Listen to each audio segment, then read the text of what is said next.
Chapter 3. The First Quest of the Round Table.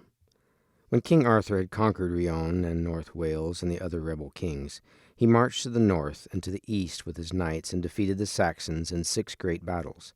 And the Saxons, throughout the whole of Britain, and in Scotland also, fled away in their ships, or else swore to be King Arthur's loyal subjects. They could not stand against him any more, for they never knew where he was, nor when he and his knights would ride suddenly out of the forest and attack them, just when they had certain news that he was resting for a battle hundreds of miles away. In this way peace came to the whole island for a great many years, though still there were robbers and outlaws, cruel knights and evil magicians, dwelling in the depths of forests and deep among the mountains, ever ready to break the peace and stain the realm of Logres in one wicked way or another. King Arthur marched south through a land of peace, and made his capital in the town of Camelot, which now we call Winchester, and the best and bravest of his knights gathered there about him. But on his way he passed through Camelard, where dwelt his friend King Leodegrance, who had a beautiful daughter called Guinevere. And Arthur loved Guinevere the moment he saw her, and for thinking of her he could hardly rest or eat when he came home to Camelot. "The land is at peace," he said to Merlin, "and my wars are ended for a little while. Is it not right that I should marry?" "It is right indeed," answered Merlin. "A man of your bounty and nobleness should not be without a wife, nor should the realm of Logres lack a queen. But tell me now, is there any princess whom you love more than another?"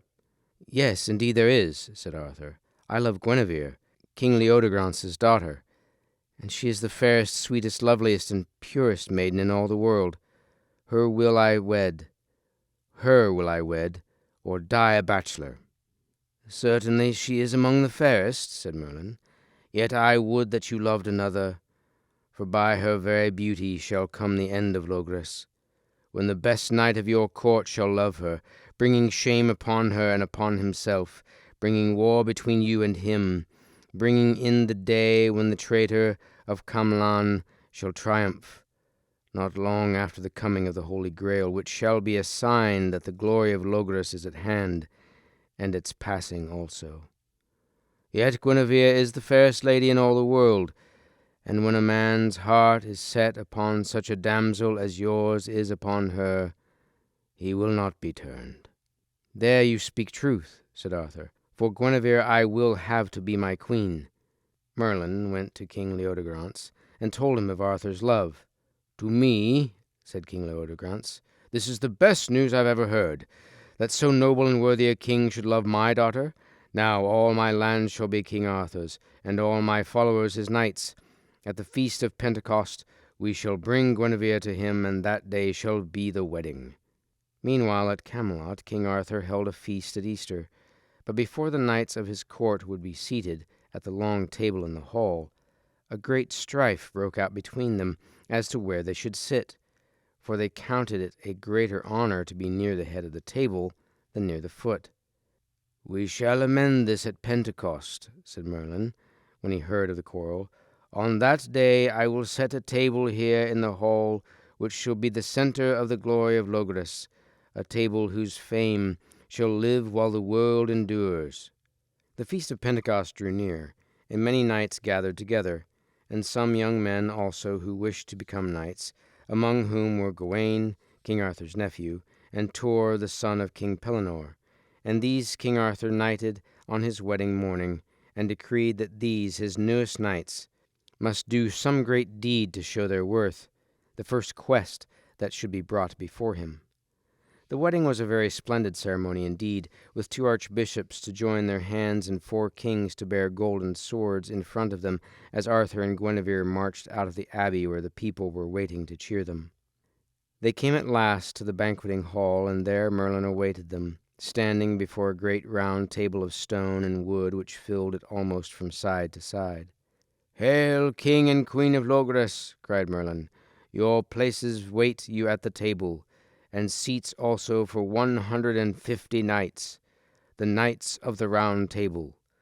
Upon every siege, for so the seats of this table are called, you shall find in letters of gold the name of the knight whose place it is. And when a knight is slain in battle or dies, when you have made a new knight, his name shall appear in the siege. But the name of the dead man shall fade when the man dies. Yet the names of the knights of the Round Table shall live forever. Sit down, all of you, for at a round table no man may complain that he is set at the lowest end, or that another is placed above him. But of the high honour of the table you shall hear before long." "There are 4 places still empty," said Arthur, when all his knights had found each their siege. "Doubt it not," said Merlin, "for so shall the greater honour be to Logres. King Pellinore comes this day to wrest him from the pursuit of the questing beast, and 1 place is for him. Behold now his name glows in letters of gold upon the siege. And for the 3 remaining, read now the names of Sir Lancelot of the Lake, and Sir Percival of Wales upon 2 of them. Lancelot shall be with you at the next feast of Pentecost. Sir Percival is not yet born, but the bravest knight now sitting here shall be his father. But when Percival comes, you will know that but 1 year waits before the coming of the Holy Grail to Camelot. As for the last place, that is the Siege Perilous, and it is death for any man to sit therein, save he for whom it is made, the best knight of all, and he shall come at the time appointed." Then Merlin went to the door and led in King Pellinore, who knelt to King Arthur and was made a knight before taking his place at the Round Table. Gawain sat upon one side of the 3 empty sieges, and Merlin led Pellinore to the other side, saying, "This is your place, for you are more worthy to sit there than is any other now present. Howbeit, on a day to come Sir Tristram shall sit there." Then the great banquet began. But before it was ended, Merlin stood up in the midst of the feasters, and all were silent as he spoke. "Today," said Merlin, "is the day of the first quest. Many strange adventures in the years to come shall begin as you sit at meat here about the Round Table. But I shall not be here to see them. But now be still, for you shall see a strange and marvellous thing." As they sat, waiting in silence, a white hart came running into the hall, and behind it a white bracet, or small hunting dog, and behind them a pack of 60 great black hounds baying loudly. Round the table ran the white hart, and as it drew near the door again, the bracet came up behind and snapped fiercely at its flank, so that it gave a great leap to one side, knocking over a knight called Sir Abelius, who sat eating at a small table. At once the knight seized the bracet, and strode quickly out of the hall, where he took his horse and rode away, still carrying it.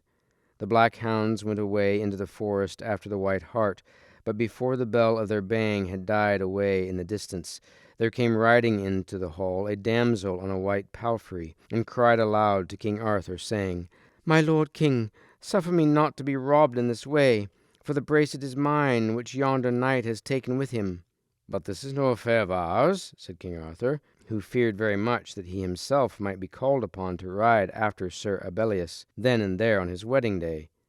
Hardly had he spoken when a stranger knight, fully armed and riding a great horse, came into the hall, and by force led the damsel away with him. However loudly she cried and complained. Arthur was glad when she had gone, for she had made such a noise, but Merlin rebuked him. "You may not let this pass so lightly," he said. "Such an adventure must be followed to the end, else it were shame to Logres, and to you and your knights." "I will do as you advise me," said King Arthur. "Then send Sir Gawain to bring back the white hart," directed Merlin, "and Sir Tor to bring the bracet and the knight, if the knight be not slain by him. And let King Pellinore bring the damsel and the knight, living or dead, who forced her away. For these 3 knights shall have marvellous adventures ere they come again. And when they return, I will have more to tell you concerning the Round Table. But after that I must go from you, for the damsel is the Lady Nimue, who calls me to my long sleep." The 3 knights, on receiving each their orders as to their quest, armed and mounted and rode away into the forest. Sir Gawain took with him his young brother Gaheris to be his squire, and before they had gone far they found 2 knights on horseback fighting fiercely with their swords. "Stay," cried Gawain, riding between them. "For what cause are you fighting?" "Sir," answered one of the knights, "a white hart came by not long ago with a cry of black hounds close behind it. Now we knew, my brother and I, that this was an adventure made for the high feast of King Arthur's wedding, and each of us desired greatly to follow the quest of the white hart. Then we fell to quarreling as to which of us was the better knight, and of that quarrel grew many blows." "Shame upon you, brothers and knights, thus to fight!" cried Gawain. "Go now and render yourselves prisoners to King Arthur." "And if we do not?" said the younger knight. "Why, then I will fight you until you do, or lie dead," cried Gawain. "We will go straightway to King Arthur," they said, "and tell him that the knight who follows the quest of the white hart has sent us." Then they bowed to him and departed towards Camelot, but Sir Gawain went forward on his quest. Deep into the forest he went, with Gaheris riding close behind him, and before long they could hear the bell of the black hounds in front of them, and knew that they were going in the right direction. Presently they came out of the forest, onto the banks of a wide river, and saw the white hart swimming across it, with the hounds still following. And as Sir Gawain would have ridden into the water, a knight rode up on the further side and shouted, "You there! Come not over after the white hart unless you want to fight with me." "I do not fear that," answered Gawain. "Fight I will, rather than turn aside from my quest." He splashed across the river, and on the further side they drew apart and came together in so mad a rush that Gawain smote the knight over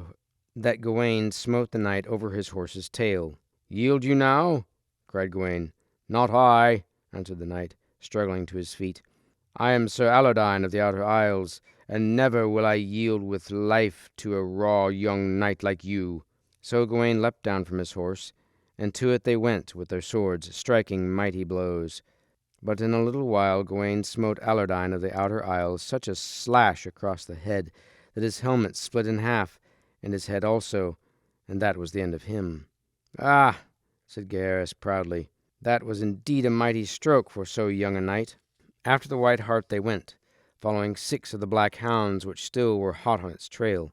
And at length they came into a great castle, and in the courtyard the hounds overtook and slew the white hart. Then the lord of the castle, a mighty man with an evil face, came out of his chamber, roaring with rage, and began slashing at the hounds with his sword, crying, "Alas for the white hart that I gave to my lady, and I kept so badly! Cruel death shall they die who have killed you." "Cease from this," cried Gawain angrily. "Satisfy your anger upon me rather than upon the dumb beasts, for the hounds did only what their nature prompted." "You speak the truth," yelled the lord of the castle. "I have killed your curs. Now only the cur their master remains to slay." Then he and Gawain set to fiercely with their swords, the lord of the castle striking many cowardly strokes, which angered Gawain sorely. But at last, after several wounds given on either side, Gawain struck so hard that the other came clattering down at his feet, crying for mercy and calling Gawain a sweet, gentle knight instead of the unpleasant names he had used a little while before. "You shall die!" cried Gawain, mad with rage, and he whirled around his sword and struck at the lord of the castle, meaning to cut off his head. But at that moment the lady of the castle, who had been watching the battle, ran out and flung herself upon her husband's body, and her neck came in the way of Gawain's whirling sword, so that before he could stop he had smitten off her head instead of his enemy's. Then Gawain was filled with horror and shame for what he had done, and he let the lord of the castle rise unhurt, and said that he would spare his life. "I would not mind if you'd killed me now," he said, "for you have slain my lady love, whom I loved better than anything in the world." "What is your name?" asked Gawain. "I am Sir Blamor of the Marsh," was the answer. "Then go to King Arthur's court, tell him truly all that has happened. Say that the knight of the white hart sent you." Sir Blamor mounted his horse and rode away, but Gawain went sadly into the castle with Gaheris. "I am a shamed knight," he said, "for I have slain a lady. Had I been merciful to Sir Blamor, this would not have happened." "We are in danger here," said Gaheris, and even as he spoke 4 armed knights came striding into the hall and attacked Gawain fiercely. "You, a new-made knight," they cried, "have shamed your knighthood. A knight without mercy is dishonored, but to kill a fair lady is shame unto the world's end. Doubt not that you shall have great need of mercy before you depart from us." Then they made at Gawain so fiercely that in the end they wounded him sorely, and took him and Gaheris prisoner. They would have been slain there and then, had not four fair ladies come and begged for their lives. "Now what cheer, Sir Knight?" one of the ladies asked Gawain. "Not good," he answered. "Why so? The fault is your own, for you did a passing foul deed in slaying this lady. But tell me, are you not of King Arthur's court?" "Yes, truly. I am Sir Gawain, son of King Lot of Orkney, and my mother is Morgause, the sister of King Arthur." "Get you back in peace to the court," said the ladies. "But we lay this penance upon you, that you bear the body of the lady whom you slew, and her head also. Tell King Arthur all that has come to pass, and give her honourable burial." So Gawain and Gaheris rode sadly back towards Camelot. But meanwhile Sir Tor had ridden another way after the knight who stole the bracelet, and he had not gone far before he met suddenly with a dwarf who struck his horse such a blow on the head with his staff that the poor beast went staggering back a spear's length. "Why do you strike my horse?" asked Sir Tor angrily. "Because you shall not pass this way unless you joust with the knights in yonder pavilions," answered the dwarf. Then Sir Tor perceived that by the roadside stood two pavilions with a great shield hanging on a tree beside each of them, and a great spear leaning beside each shield. "I may not tarry for jousting," said Sir Tor, "for I am upon a quest which I must not delay in following." "Nevertheless, you shall not pass," cried the dwarf, and seizing a great horn he blew it loudly. At once a knight strode out of the nearest pavilion, took his shield, vaulted upon his horse, caught up his spear, and came thundering down upon Sir Tor, who had scarcely time to set his own spear in rest and spur forward to meet him. Nevertheless he rode so well that he caught the stranger knight fairly in the centre of the shield, and sent him flying over his horse's tail. And in the same way he smote the second knight, laying him flat on the ground beside his companion. "Now," said Sir Tor, looking down on them both, "get you both up and go to the court of King Arthur, and say that I sent you, the knight in quest of the bracelet. Otherwise I will slay you where you lie." Both of them swore to obey him, and Sir Tor was turning to ride on his way, when the dwarf came up to him. "Sir," he said, "grant me a boon, I beg." "I will indeed," answered Sir Tor. "What is it that you wish for?" "I ask only that you will let me be your servant," said the dwarf. "Let me follow you now, for I will no longer serve these cowardly knights." "You are welcome," said Sir Tor. "Take now a horse, and come with me." "You ride after the knight with the white bracelet, do you not?" said the dwarf. "I shall bring you to where he is." Through the forest they went, and came before long to where two silken pavilions stood beside a priory, with a white shield hanging outside one of them, and a red shield outside the other. Then Sir Tor dismounted, and while the dwarf held his horse and spear, he went to the white pavilion and looked inside, and there he saw three damsels lying asleep on rich couches. Without waking them, he went to the other pavilion, where he found one damsel lay sleeping, but by her side was the white bracelet, and when it saw him it barked so loudly that the lady awoke. Sir Tor picked up the bracelet, which had come running at him, and handed it to the dwarf. But a moment later the lady came out of the pavilion, with the three damsels who had been wakened by the noise, and she said to him, "Knight, why do you take my bracelet from me?" "I must," answered Sir Tor, "for I have come in quest of it from King Arthur's court." "You shall not go far without suffering for this unkind deed," said the lady. "I shall bear quietly whatever adventure may befall me," said Sir Tor, and turning he rode back the way he had come.